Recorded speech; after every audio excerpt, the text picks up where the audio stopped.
Hello everyone, welcome back to Jafos English. എല്ലാവർക്കും ഈ സെഷനിലേക്ക് ഹൃദ്യമായ സ്വാഗതം.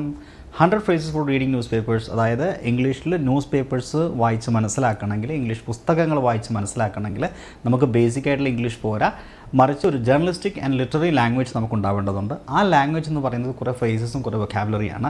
അങ്ങനെയുള്ള ഏറ്റവും എസെൻഷ്യൽ ആയിട്ടുള്ള ചില ഫ്രേസസാണ് നമ്മളിവിടെ പരിചയപ്പെടുന്നത്.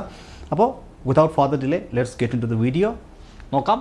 ആദ്യത്തെ ശൈലി, ആദ്യത്തെ ഫ്രേസ് എന്ന് പറയുന്നത് ടേൺ എ ബ്ലൈൻഡ് ഐ എന്ന് പറയുന്ന ഫ്രേസാണ്. അപ്പോൾ ഈ തന്നിരിക്കുന്ന ന്യൂസ് ഹിന്ദുസ്ഥാൻ ടൈംസ് എന്ന് പറയുന്ന മാധ്യമത്തിൽ വന്നിട്ടുള്ളൊരു വാർത്തയാണ്. വായിക്കൂ. Courts must not turn blind eye to victims sufferings. Supreme കോടതി പറയാണ്.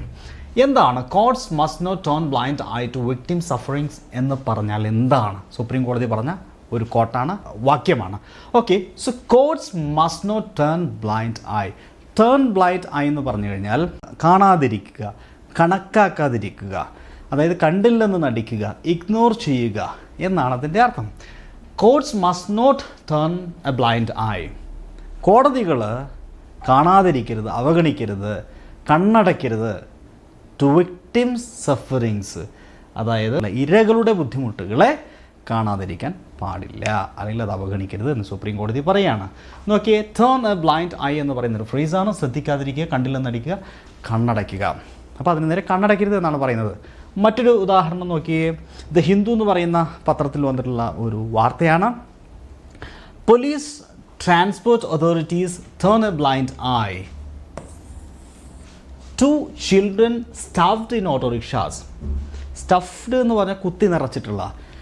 അപ്പോൾ ചിൽഡ്രൻ സ്റ്റഫ്ഡ് ഇൻ ഓട്ടോറിക്ഷാസ്, ഓട്ടോറിക്ഷകളിൽ കുട്ടികളെ കുത്തി നിറച്ചിരിക്കുന്നതിനെതിരെ ഈ പോലീസ് ആൻഡ് ട്രാൻസ്പോർട്ട് അതോറിറ്റീസ്, പോലീസും അതുപോലെ ട്രാൻസ്പോർട്ട് അതോറിറ്റീസും, പോലീസും അതുപോലെ ഗതാഗത വകുപ്പും കുട്ടികളെ ഓട്ടോറിക്ഷയിൽ കുത്തി നിറച്ച് കൊണ്ടുപോകുന്നത് കണ്ടില്ലെന്നടിക്കുന്നു, അല്ലെങ്കിൽ അതിനെതിരെ കണ്ണടയ്ക്കുന്നു എന്നാണ് ഈ പറഞ്ഞ വാർത്തയുടെ Malayalam. World is turning a blind eye to Pakistan terror. US is Dhritarashtra. ആരാ പറഞ്ഞിരിക്കുന്നത്? ചിന ഗാന്ധാരി. ഈ ചിന ഗാന്ധാരി എന്ന് പറയുന്ന ഒരു വ്യക്തിയാണ്, ഒരു ലീഡറാണ്. അപ്പോൾ അദ്ദേഹം പറയാണ്, world is turning a blind I. ലോകം കണ്ടില്ലെന്ന് നടിക്കുകയാണ്, കണ്ണടയ്ക്കുകയാണ് പാകിസ്ഥാൻ്റെ ടെററിനെ, ഭീകരതയെ. പിന്നെ പറയാണ് US, America is Dhritarashtra. America ഒരു ധൃതരാഷ്ട്രനെ പോലെ. ധൃതരാഷ്ട്രം നമുക്കറിയാം, മഹാഭാരതവുമായി ബന്ധപ്പെട്ടുള്ളൊരു കിങ്ങാണ്, ബ്ലൈൻഡ് ആയിട്ടുള്ള കിങ്ങാണ്. അദ്ദേഹം പൊതുവെ ഇങ്ങനെ കാര്യങ്ങളെ കണ്ടില്ലെന്ന് നടിക്കുന്നതിന് ഒരു ഉദാഹരണമായിട്ട് പറയുന്ന ഒരു കഥാപാത്രമാണ്. അപ്പോൾ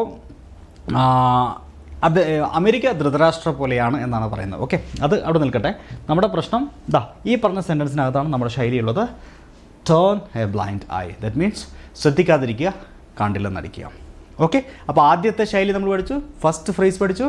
അടുത്ത ഫ്രേസിലേക്ക് പോകുന്നതിന് മുന്നോടിയായിട്ട് വളരെ പ്രധാനപ്പെട്ട കാര്യം, ഞാൻ തയ്യാറാക്കിയിട്ടുള്ള കുറേ വർഷങ്ങളുടെ അധ്വാനത്തിൻ്റെ ഭാഗമായി റിസർച്ച് ചെയ്ത് തയ്യാറാക്കിയുള്ള വേർഡ് മാസ്റ്ററി ഇൻ 30 വീക്സ് എന്ന് പറയുന്നൊരു പുസ്തകമുണ്ട്. A powerful tool for enhancing English vocabulary through the news papers. അതായത് ഒരു അദ്ഭുത പുസ്തകമാണ്. നിങ്ങളുടെ ഇംഗ്ലീഷ് ലാംഗ്വേജിനെ, നിങ്ങളുടെ അഡ്വാൻസ് ലെവലുള്ള ഭാഷയെ, അതായത് journalistic and literary language acquire ചെയ്യാനുള്ള ഏറ്റവും മികച്ച ഒരു സെൽഫ് ഹെൽപ്പ് ഗൈഡാണ്. ഇതുവരെ പഠിച്ചതല്ല ഇംഗ്ലീഷ്. ദാറ്റ് മീൻസ് നമ്മൾ ബേസിക് ആയിട്ടുള്ള കമ്മ്യൂണിക്കേഷൻ നടത്തുന്ന ഇംഗ്ലീഷ് അല്ല. ശരിക്കുള്ള ഇംഗ്ലീഷ് എന്ന് പറയുന്നത് നമുക്ക് ഒരു വേദിയിൽ വെച്ച് സംസാരിക്കാൻ പറ്റണം, നിങ്ങളുടെ മനസ്സിലുള്ള ഒരു ആശയത്തെ ഒരാളുടെ കൺവേ ചെയ്യാൻ സാധിക്കണം, ഒരു വേദിയിൽ കയറി നമുക്കൊരു സ്പീച്ച് നടത്താൻ പറ്റണം, ഒരു ഡിബേറ്റ് നടത്തണം, അല്ലെങ്കിൽ നിങ്ങൾ വായിക്കുന്ന പുസ്തകം മനസ്സിലാവണം, അതുപോലെ തന്നെ പത്രങ്ങൾ വായിച്ചാൽ മനസ്സിലാക്കണം. അങ്ങനെയുള്ള ഒരു ലെവലിലേക്ക് നിങ്ങളുടെ ലാംഗ്വേജിനെ ഇമ്പ്രൂവ് ചെയ്യണമെങ്കിൽ ഈ പുസ്തകം നിങ്ങളെ സഹായിക്കും. 10-20 വർഷം കൊണ്ട് നിങ്ങളുടെ നിരന്തരമായ വായനയിലൂടെയും പഠനത്തിലൂടെയും ഒക്കെ നിങ്ങൾ ആർജിച്ചെടുക്കുന്ന അറിവിനെ കേവലം 30 ആഴ്ച കൊണ്ട് നിങ്ങൾക്ക് ആർജിച്ചെടുക്കാൻ സഹായിക്കുന്ന ഒരു ഗൈഡാണ് ഈ പുസ്തകം. ഇതൊരു പ്രാക്ടീസ് മാനുവലാണ്. ഈ പുസ്തകം ആവശ്യമുള്ളവർ 9037990442 എന്ന് പറയുന്ന നമ്പറിൽ ഇപ്പോൾ തന്നെ കോൺടാക്ട് ചെയ്യുക. വേർഡ് മാസ്റ്ററി എന്നൊരു മെസ്സേജ് അയച്ചാൽ മതി. ഡീറ്റെയിൽസ് പറഞ്ഞുതരാം. ആദ്യമേ അഡ്വാൻസ്ഡ് ആയിട്ട് പറയാം, കുറച്ച് എക്സ്പെൻസീവ് ആയിട്ടുള്ള കോസ്റ്റ്ലി ആയിട്ടുള്ളൊരു ബുക്ക് കൂടിയാണ് എന്ന് ഞാൻ ആമുഖമായി പറയുകയാണ്. അപ്പോൾ ഇതിൻ്റെ ഡീറ്റെയിൽസ് അറിയാൻ ഈ നമ്പറിൽ കോൺടാക്ട് ചെയ്യാം. നേരത്തെ നമ്മൾ ഹാർഡ് ബൗണ്ട് ബുക്കുകളാണ് കൊടുത്തിരുന്നത്. കുറച്ചുകൂടെ കോസ്റ്റ് കുറയ്ക്കാൻ വേണ്ടിയിട്ട് ഇപ്പോൾ നമ്മൾ സാധാരണ രീതിയിലുള്ള പേപ്പർ ബാക്സ് ബുക്കുകൾ കൂടി അവൈലബിൾ ആണ്. അപ്പോൾ വിവരങ്ങൾ അറിയാൻ വേണ്ടി ഈ നമ്പറിൽ കോൺടാക്ട് ചെയ്യാം. വീട്ടിലെ കുട്ടികൾക്കൊക്കെ വാങ്ങിക്കൊടുത്താൽ അവരുടെ ഭാവി സുരക്ഷിതമാവും, ജീവിതത്തെ തന്നെ മാറ്റിമറിക്കുന്നൊരു പുസ്തകമാണ്. കാരണം ഭാവിയിൽ പ്രധാനപ്പെട്ട competitive examinations like civil service പോലെയുള്ള പരീക്ഷകളൊക്കെ ക്രാക്ക് ചെയ്യാൻ ആഗ്രഹിക്കുന്ന, ഭാവിയെ ഒരു കോമ്പറ്റീറ്റീവായിട്ട് കാണാൻ ആഗ്രഹിക്കുന്ന കുട്ടികളൊക്കെ ഈ വളരെ ചെറുപ്പത്തിൽ തന്നെ ഈ പുസ്തകം പ്രാക്ടീസ് ചെയ്യാൻ സാധിച്ചു കഴിഞ്ഞാൽ ആ കുട്ടികൾക്ക് വലിയ രീതിയിലുള്ള ഒരു മൈലേജ് അവരുടെ പഠനത്തിലുണ്ടാവും എന്നുള്ളതിൽ യാതൊരു സംശയമില്ല. അവരുടെ ഭാവിയിൽ വലിയ മാറ്റങ്ങൾ കാരണമാവും. എനിവേ നമ്മൾ നമ്മുടെ സെഷൻ കണ്ടിന്യൂ ചെയ്യുകയാണ്. ഇതുവരെയുള്ള നിങ്ങളെല്ലാവരുടെയും സപ്പോർട്ടിന് നന്ദി അറിയിക്കുന്നു. അതൊരു ബെസ്റ്റ് സെല്ലർ ബുക്കായിരിക്കുകയാണ്. പുതിയ എഡിഷൻ അവൈലബിൾ ആണ്. ഇനിയും നിങ്ങളുടെ സഹായം പ്രതീക്ഷിച്ചുകൊള്ളുന്നു. എനിവേ നമ്മുടെ അടുത്ത phrase, wetlands shrinking rapidly in Kerala, followed can be terrible. ഞാൻ വളരെ വേഗത്തിൽ സംസാരിക്കുന്ന പോലെ ഒന്നും ഉണ്ടല്ലോ, നമുക്ക് വീഡിയോയുടെ ലെങ്ത്ത് കുറയ്ക്കുന്നതിന് വേണ്ടിയിട്ടാണ്. ആരും തെറ്റിദ്ധരിക്കരുത്. Wetland shrinking rapidly in Kerala, followed can be terrible. എന്താ ഇതിൻ്റെ മീനിങ്? വെറ്റ്ലാൻഡ്സ് എന്ന് പറഞ്ഞാൽ നമുക്കറിയാം ചതുപ്പ് നിലങ്ങളാണ്. ഷ്രിങ്കിങ് എന്ന് പറഞ്ഞാൽ ചുരുങ്ങുക. റാപ്പിഡ്ലി ഇൻ കേരള, കേരളത്തിൽ വെറ്റ്ലാൻഡ്സ് ചതുപ്പ് നിലങ്ങളിൽ വളരെ പെട്ടെന്ന് ചുരുങ്ങുകയാണ്. Fall out can be terrible, അതിൻ്റെ ഫോൾ ഔട്ട് വളരെ ഭീകരമായിരിക്കാം. That means fall out means consequences, അതായത് പ്രത്യാഘാതങ്ങൾ. ഫോൾ ഔട്ട് എന്ന് പറഞ്ഞാൽ bad results or after effects, പ്രത്യാഘാതം അല്ലെങ്കിൽ അനന്തരഫലം എന്നാണ് അതിൻ്റെ അർത്ഥം. ഈ പറഞ്ഞ എക്സാമ്പിൾ നോക്കിയാൽ കേരള CM പിണറായി വിജയൻ, കേരളത്തിൻ്റെ മുഖ്യമന്ത്രി പിണറായി വിജയൻ സെയ്സ് പറയുന്നു, നിലമ്പൂർ ബൈ ഇലക്ഷൻ, നിലമ്പൂരിലെ ഉപതെരഞ്ഞെടുപ്പ് a fallout of betrayal. Betrayal എന്ന് പറഞ്ഞാൽ ചതി, വഞ്ചന. അപ്പോൾ അത് ഈ നിലമ്പൂരിലെ തെരഞ്ഞെടുപ്പ് അല്ലെങ്കിൽ അതിൻ്റെ റിസൾട്ട് എന്ന് പറയുന്നത് അതൊരു ചതിയുടെ പ്രത്യാഘാതമാണ്, അനന്തരഫലമാണ്, അതിൻ്റെ ഭാഗമായിട്ടുണ്ടായതാണ് എന്നുള്ളതാണ് അദ്ദേഹം ഉദ്ദേശിച്ചിട്ടുണ്ടാവുക. അടുത്ത നോക്കിയേ, experts warn of ecological fallout. Experts എന്ന് പറഞ്ഞു കഴിഞ്ഞാൽ വിദഗ്ധരായിട്ടുള്ള ആളുകൾ മുന്നറിയിപ്പ് നൽകുന്നു.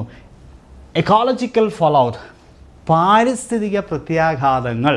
എക്കോളജിക്കൽ ഫോൾ ഔട്ട്, പാരിസ്ഥിതിക പ്രത്യാഘാതങ്ങൾ ഫ്രം സങ്കൺ. സങ്കൺ എന്ന് പറഞ്ഞാൽ സിങ്കിൻ്റെ തേർഡ് രൂപമാണ്. Sink, sank, sunk or sunken. Okay, അതായത് ഇവിടെ ലൈബീരിയൻ ഷിപ്പിൻ്റെ മുങ്ങിയത്, അത് എക്സ്പേർട്സ് വാൺ ചെയ്യാണ്, മുന്നറിയിപ്പ് തരികയാണ് ഓഫ് അതിൻ്റെ പാരിസ്ഥിതികമായിട്ടുള്ള എക്കോളജിക്കലായിട്ടുള്ള ഫോൾ ഔട്ട്, പ്രത്യാഘാതങ്ങൾ. ശ്രദ്ധിക്കുക, 2 ഫോൾ ഔട്ട് ഉണ്ട് ഇംഗ്ലീഷിൽ. ഇതിൻ്റെ ഇടയിൽ ഒരു സ്പേസ് ഇട്ടിട്ട് ഒരു ഫ്രേസൽ വെർബായിട്ട് എഴുതി കഴിഞ്ഞാൽ അതിൽ ചെറിയ വ്യത്യാസമുണ്ട് അതിൻ്റെ അർത്ഥത്തിൽ. സാധാരണ ഫോൾ ഔട്ട് ഇപ്പം ഞാൻ പറഞ്ഞ പ്രത്യാഘാതം, എന്നാൽ ഫോൾ ഔട്ട് എന്ന് പറഞ്ഞാൽ ക്വാറൽ ഓർ ഡിസഗ്രിമെൻറ്റ്. ഉദാഹരണം നോക്കിയേ, the storm caused serious fall out in the village. കൊടുങ്കാറ്റ് ഗ്രാമത്തിൽ വലിയ രീതിയിലുള്ള പ്രത്യാഘാതങ്ങൾ, അനന്തരഫലം ഉണ്ടാക്കി. Fall out, he fell out, അതിൻ്റെ ഫോളിൻ്റെ പാസ്റ്റാണ് fell. He fell out with his friend yesterday, അവൻ്റെ കൂട്ടുകാരുമായിട്ട് അവൻ ഇന്നലെ പിണങ്ങി അല്ലെങ്കിൽ വഴക്കിട്ടു. ഓക്കെ, അപ്പോൾ ഫോൾ ഔട്ട് മനസ്സിലായല്ലോ. ഇനി നമ്മൾ പുതിയ നെക്സ്റ്റ് എക്സ്പ്രഷനിലേക്ക് വരികയാണ്, ശൈലിയിലേക്ക് വരികയാണ്. National Herald case. National Herald case എന്ന് പറയുന്നത് ഒരു വിഖ്യാതമായിട്ടൊരു കേസാണ്. Will not cow down Congress says Kharge. Kharge പറയാണ്, നേഷൻ ഹെറാൾഡ് കേസ് ഒരിക്കലും കോൺഗ്രസിനെ കൗ ഡൗൺ ചെയ്യില്ല, ഭയപ്പെടുത്തില്ല, ഇൻറ്റിമിഡേറ്റ് ചെയ്യില്ല. അപ്പോൾ കൗ ഡൗൺ മീൻസ് ഇൻറ്റിമിഡേറ്റ്, ഭയപ്പെടുത്തുക. നോക്കി, കൗ ഡൗൺ ഭയപ്പെടുത്തുക, ഭീഷണിപ്പെടുത്തുക അല്ലെങ്കിൽ കീഴടങ്ങാൻ പ്രേരിപ്പിക്കുക.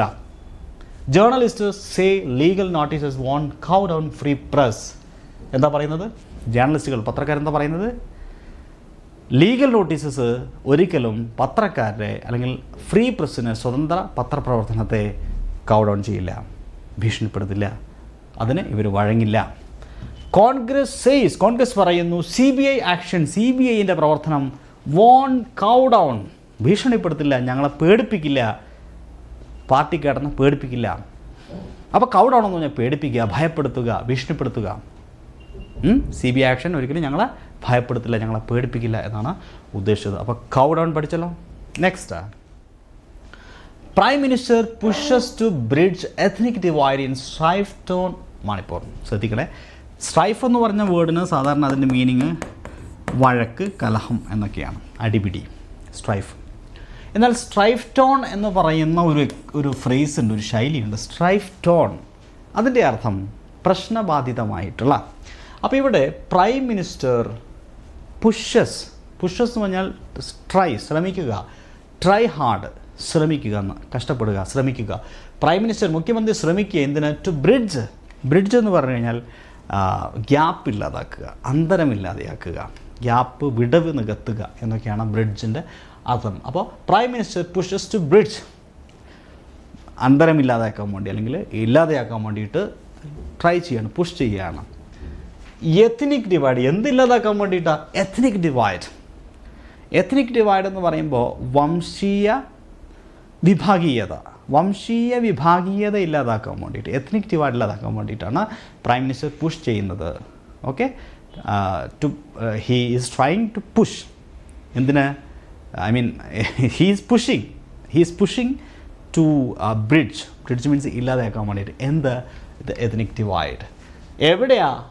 ഇൻ സ്ട്രൈഫ്ഡ് ഓൺ മണിപ്പൂർ, പ്രശ്നബാധിതമായിട്ടുള്ള സംഘർഷബാധിതമായ പ്രദേശത്ത്. അപ്പോൾ കുറച്ചും കൂടെ സ്ട്രൈഫ്ഡ് ഓൺ മീനിങ്, കറക്റ്റായിട്ടുള്ള മീനിങ് സംഘർഷബാധിതമായിട്ടുള്ള അല്ലെങ്കിൽ സംഘർഷത്താൽ ബാധിക്കപ്പെട്ട എന്നൊക്കെയാണ് ഇതിൻ്റെ അർത്ഥം. സംഘർഷത്താൽ ഭാഗിക്കപ്പെട്ട ടോൺ ആയിട്ടുള്ള എന്നും നമുക്ക് പറയാം. 12 ഫ്രം സൂറത്ത് സ്ട്രാൻഡഡ്, സൂറത്തിൽ നിന്നുള്ള 12 ആളുകൾ സ്ട്രാൻഡഡ്, കുടുങ്ങിപ്പോയി. ഇപ്പോൾ സ്ട്രാൻഡ് എന്ന് പറയുന്നത് കുടുങ്ങിപ്പോവുക എന്നുള്ളതാണ്. ഇതും ഒരു ജേർണലിസ്റ്റിക് വേർഡാണ്. ഞാൻ നേരത്തെ പറഞ്ഞിട്ട് 30,000-ഓളം വരുന്ന ജേർണലിസ്റ്റിക് വൊക്കാബുലറി കമ്പൽസറി ആയിട്ട് അറിഞ്ഞാൽ മാത്രമേ നമുക്ക് ഇംഗ്ലീഷ് അറിയാമെന്ന് നമുക്ക് ശരിക്കും പറയാൻ സാധിക്കുള്ളൂ. അപ്പോൾ അതിലൊന്നാണിത്. ഞാൻ നേരത്തെ പറഞ്ഞ വേർഡ് മാസ്റ്ററി ബുക്കിൽ ഇതുപോലെയുള്ള 3000-ഓളം വാക്കുകളെയാണ് നിങ്ങളെ പ്രാക്ടിക്കലായിട്ട് പരിശീലിപ്പിക്കുന്നത്. Okay, anyway stranded in strife ഓൺ നേപ്പാൾ. എവിടെയാണ്? സ്ട്രൈഫ്ഡ് ഓൺ നേപ്പാളിൽ, പ്രശ്നബാധിതമായിട്ടുള്ള നേപ്പാളിൽ 12 സൂറത്തിൽ നിന്നുള്ള ആളുകൾ സ്ട്രാൻഡഡ്, ഒറ്റപ്പെട്ടു പോയി, കുടുങ്ങിപ്പോയി. വെസ്റ്റ് ബംഗാളിലെ B J P president stopped, അദ്ദേഹത്തെ തടഞ്ഞു നിർത്തി. എവിടെ? ഫ്രം വിസിറ്റിംഗ് സ്ട്രൈഫ്ഡ് ഓൺ മോഥാബാരി എന്ന് പറയുന്ന പ്രശ്നബാധിതമായ പ്രദേശത്തേക്ക് അദ്ദേഹം പോകാൻ നിൽക്കുകയായിരുന്നു. പക്ഷേ അദ്ദേഹത്തെ അവിടെ തടഞ്ഞു, അല്ലെങ്കിൽ അദ്ദേഹത്തിന് പോകാൻ സാധിച്ചില്ല. He was stopped there. Okay, അപ്പോൾ ഇതാണ് സ്ട്രൈഫ്ഡ് ഓൺ. ഇനി മറക്കരുത്, സ്ട്രൈഫ്ഡ് ഓൺ എന്ന് പറയുന്നത് വളരെ കോമൺ ആയിട്ട് യൂസ് ചെയ്യുന്നൊരു, വൈഡ്ലി യൂസ്ഡ്, എക്സ്പാൻസീവ്ലി യൂസ് ചെയ്യുന്ന ഒരു ഫ്രേസാണ്. 65ാമത്തെ ലാസ്റ്റ് ശൈലിയിലേക്ക് വരാം. ശ്രദ്ധിക്കുക, ഇതിനകം നമ്മൾ 65 ഫ്രേസസ് പഠിച്ചു കഴിഞ്ഞു. ഇതിന് മുന്നത്തെ അധ്യായങ്ങൾ കാണാത്ത ആൾക്കാർ തീർച്ചയായിട്ടും കാണാം. എല്ലാം ഞാനിവിടെ പ്ലേലിസ്റ്റ് ആക്കി വെച്ചിട്ടുണ്ട്. Okay, Bangladesh must walk a fine line amid global power shifts. എന്താ ഇതുകൊണ്ട് ഉദ്ദേശിക്കുന്നത്? Bangladesh must walk a fine line. അതിൽ തന്നെ അതിൻ്റെ മീനിങ് ഉണ്ട്. അതായത് സൂക്ഷിച്ച് കൈകാര്യം ചെയ്യുക. വാക്ക് എ ഫൈൻ ലൈൻ, സൂക്ഷിച്ച് കൈകാര്യം ചെയ്യുക, സൂക്ഷിച്ച് ഡീൽ ചെയ്യുക, ശ്രദ്ധയോടുകൂടി കൈകാര്യം ചെയ്യുക, ഇലയ്ക്കും ഉള്ളിനും ദോഷമില്ലാതെ കാര്യങ്ങൾ ഇടപെടുക എന്നൊക്കെയാണ് അതിൻ്റെ അർത്ഥം. അപ്പോൾ ഗ്ലോബൽ പവർ ഷിഫ്റ്റ് നടക്കുക, ലോകത്താകെ ഭരണമാറ്റം സംഭവിക്കാൻ ആ സമയത്ത് Bangladesh must walk a fine line, സൂക്ഷിക്കണം, ബി കെയർഫുൾ എന്നാണ് ഉദ്ദേശിക്കുന്നത്. അതായത് വാക്ക് എ ഫൈൻ ലൈൻ എന്ന് പറഞ്ഞു കഴിഞ്ഞാൽ ശ്രദ്ധയോടുകൂടി പ്രശ്നങ്ങളെ സമീപിക്കുക, ഒരർത്ഥം. 2, പ്രശ്നങ്ങൾ ഒഴിവാക്കാൻ ജാഗ്രതയോടുകൂടി പ്രവർത്തിക്കുക. 3, ഇലയ്ക്കും മുള്ളിനും കേടുകൂടാത്ത നിലപാടെടുക്കുക എന്നൊക്കെയാണ് ഇതിൻ്റെ അർത്ഥം. Opposition walks a fine line ahead of 2023 state polls. Why? എന്തുകൊണ്ടാണ് opposition is walking a fine line ചെയ്യുന്നത്? എന്തുകൊണ്ടാണ്? Why? Because ahead of 2026 election is coming, means അല്ലേ, 2026 ഇലക്ഷൻ വരികയാണ്. അപ്പോൾ they must walk a fine line, അവരെന്ത് കാര്യങ്ങൾ സൂക്ഷിച്ച് ഇടപെടേണ്ടതുണ്ട്. Dealing with Taliban എന്ന് ഡീൽ ചെയ്യുന്ന കാര്യത്തിൽ India walks a fine line. India എന്ത് ചെയ്യുന്നത്? സൂക്ഷിച്ചാണ് ഇടപെടുന്നത്. ഓക്കെ, അപ്പോൾ ഇവിടെ ഈ കാര്യം എഴുതിയിരിക്കുന്ന നോക്കുക. India walks a fine line, അതിൻ്റെ ഇടയിൽ വേർഡ് കൂടെ കൂട്ടിയിട്ടുണ്ട്. India walks a fine pragmatic line. Pragmatic എന്ന് പറഞ്ഞാൽ പ്രാക്ടിക്കലായിട്ടുള്ള, പ്രായോഗികമായിട്ടുള്ള. അപ്പോൾ India walks a fine, India വളരെ സൂക്ഷ്മതയോട് കൂടിയിട്ടാണ് കാര്യങ്ങൾ ഇടപെടുന്നത്. അതുപോലെ പ്രായോഗികമായിട്ടുള്ള രീതിയിലാണ് കാര്യങ്ങളെ പ്രശ്നത്തിൽ ഇടപെടുന്നത് എന്നാണ് ഉദ്ദേശിക്കുന്നത്. അപ്പോൾ വാക്ക് എ ഫൈൻ ലൈൻ എന്ന് പറഞ്ഞാൽ ശ്രദ്ധയോട് കൂടിയിട്ട് പ്രശ്നങ്ങൾ ഒഴിവാക്കാൻ വേണ്ടി ശ്രമിക്കുക, അല്ലെങ്കിൽ ഇലയ്ക്കും മുള്ളിനും കേടില്ലാതെ കാര്യങ്ങൾ ഇടപെടുക എന്നാണ് അതിൻ്റെ അർത്ഥം. വളരെ പ്രധാനപ്പെട്ട 5 ശൈലികളാണ് നമ്മളിപ്പോൾ ഡിസ്കസ് ചെയ്തത്. ഇതെല്ലാം എഴുതി വയ്ക്കുക, പ്രാക്ടീസ് ചെയ്യുക. കാരണം ഇതെല്ലാം വളരെ കാഷ്വലായിട്ട് സാധാരണ പുസ്തകങ്ങളിലും പത്രങ്ങളിലും ഉപയോഗിക്കുന്നതാണ്. ഇതൊന്നും അഡ്വാൻസ്ഡ് ഫ്രേസസ് എന്ന് പറയാൻ സാധിക്കില്ല. കാരണം ന്യൂസ് പേപ്പേഴ്സ് ഒരിക്കലും അഡ്വാൻസ്ഡ് എന്ന് പറയാൻ പറ്റില്ല. കാരണം അത് കോമൺ പീപ്പിളിന് വേണ്ടി എഴുതപ്പെടുന്ന ഒരു മാധ്യമമാണ്. അപ്പോൾ ഇതെല്ലാം ഈ കഴിഞ്ഞ 65 ഫ്രേസസും നിങ്ങൾ നോട്ട് ചെയ്ത് വെച്ച് പഠിക്കുക. അതുപോലെ വേർഡ് മാസ്റ്ററി ബുക്ക് ആവശ്യമുള്ളവർ താഴെ ഞാൻ കോൺടാക്ട് നമ്പർ പിൻ ചെയ്ത് വെച്ചിട്ടുണ്ട് ഡിസ്ക്രിപ്ഷൻ ബോക്സിലും കമൻറ്റ് ബോക്സിൻ്റെ മുകൾ ഭാഗത്തും. അതിൽ വേർഡ് മാസ്റ്ററി എന്ന മെസ്സേജ് അയക്കുക, ഡീറ്റെയിൽസ് അയച്ചു തരുന്നതായിരിക്കും. നിങ്ങളുടെ സഹകരണം പ്രതീക്ഷിക്കുന്നു. വീണ്ടും അടുത്ത അധ്യായത്തിൽ കൂടുതൽ ഫ്രേസസ്, ശൈലികൾ നമുക്ക് ഡിസ്കസ് ചെയ്യാം. Wish you all the best. Have A great day. Thank you.